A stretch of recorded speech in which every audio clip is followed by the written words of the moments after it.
Presenting Use Your Eyes.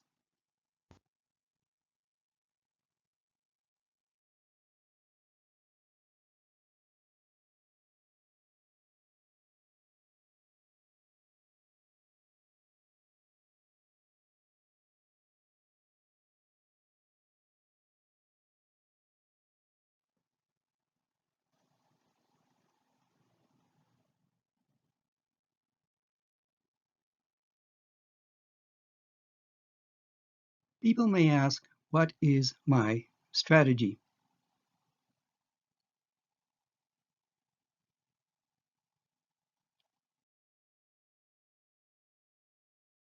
As the Firefly character Malcolm Reynolds, played by Nathan Fillion, once said, I got some advice from an old tracker.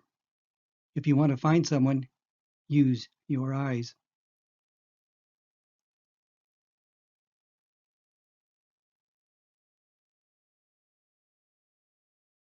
As I say, nobody has a monopoly on reading Shakespeare.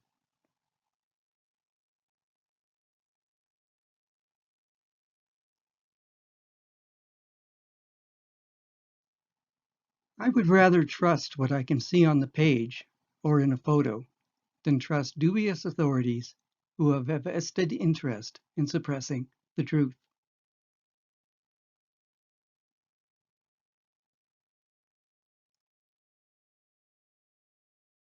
While these scholars earn incomes promoting a huge error, their books will remain ever suspect.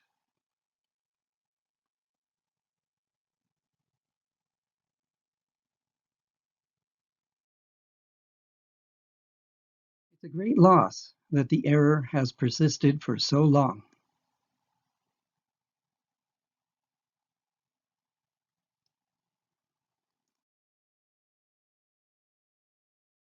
The wrong attribution has made a once deep ocean of truth into a shallow puddle of speculation.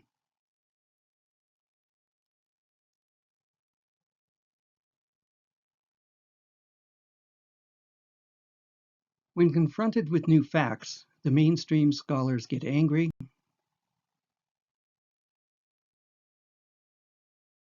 Some Stratfordians get sarcastic.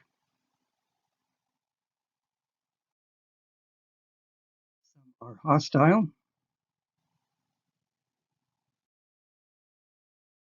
Some are openly contemptuous.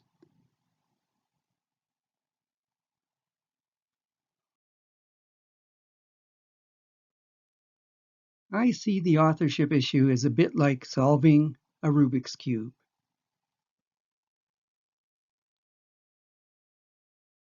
You don't really need a degree to understand what is going on. How so? All the parts are there, but mixed up.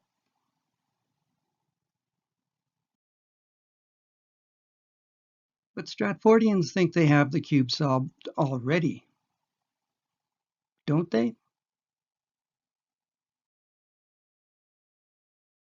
Yet they really have a puzzle with so few parts. It's useless as an answer.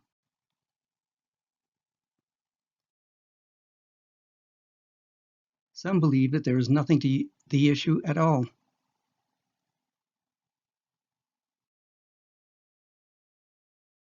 They don't realize their solution is broken from the start and not really a solution.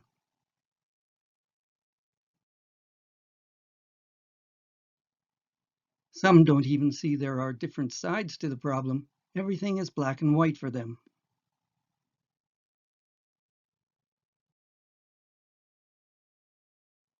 Yet even some doubters don't get it right all the time.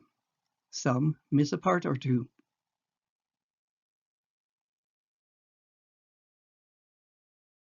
Some add way too many parts and overthink things.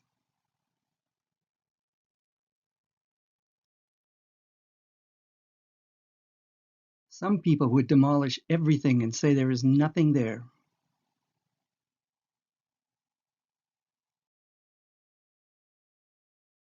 Also, We now have way too many candidates for the author.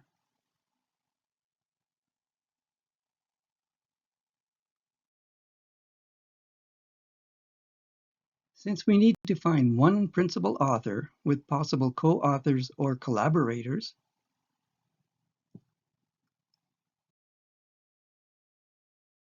only one shape and number of elements should be considered to find the correct candidate.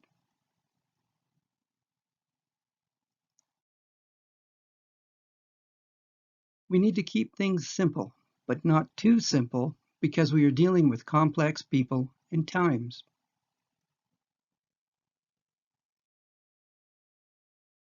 But we shouldn't be like this, trying to figure out the entire elephant while ignoring all of the parts.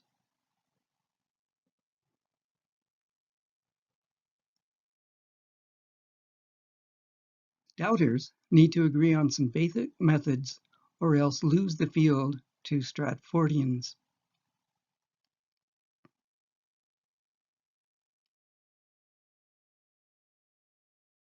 While some doubters get answers the hard way using difficult and complicated methods,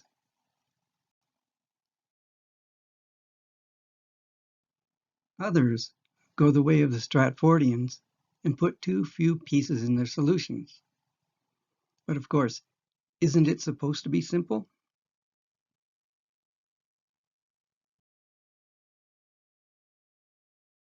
If it was this simple, there would be no issue, would there?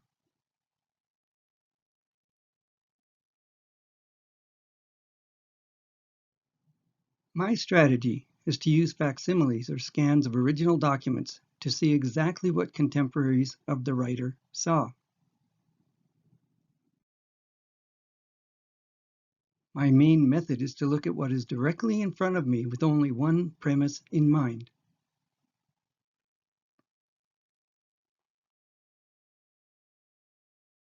The name is a pseudonym, and the writer is wearing a mask.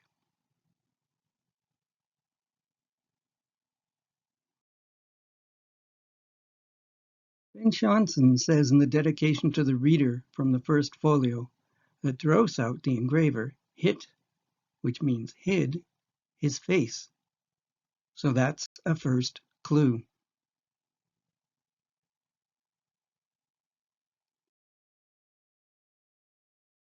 And the engraving looks more like a caricature than a real portrait.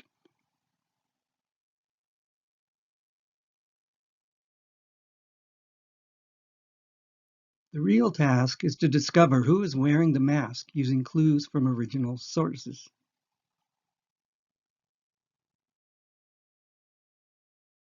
Knowing the person who wrote such magnificent works deepens what we can know of those works.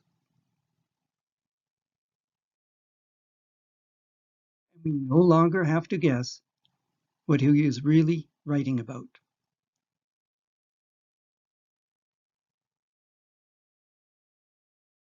We can then see how skillfully he managed to weave his life story into the plays and poems.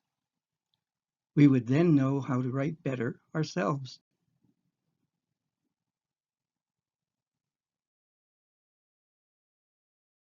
As I said, nobody has a monopoly on reading these plays and poems because we use most of the same words anyways.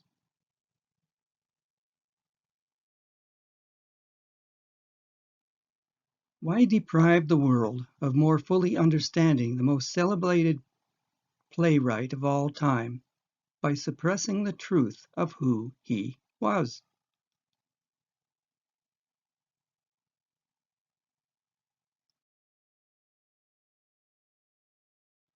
The deep ocean of truth will be accessible once we see who the real author was.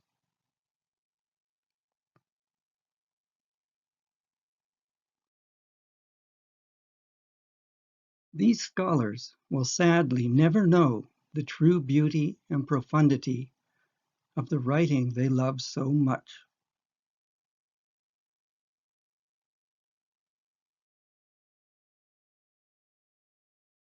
As the Firefly character Malcolm Reynolds once said, I got some advice from an old tracker. If you want to find someone, use your eyes.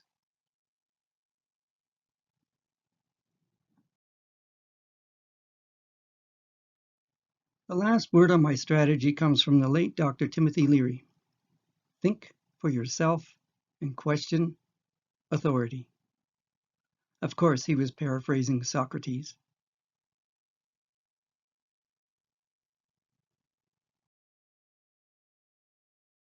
Thanks for watching. Stay safe.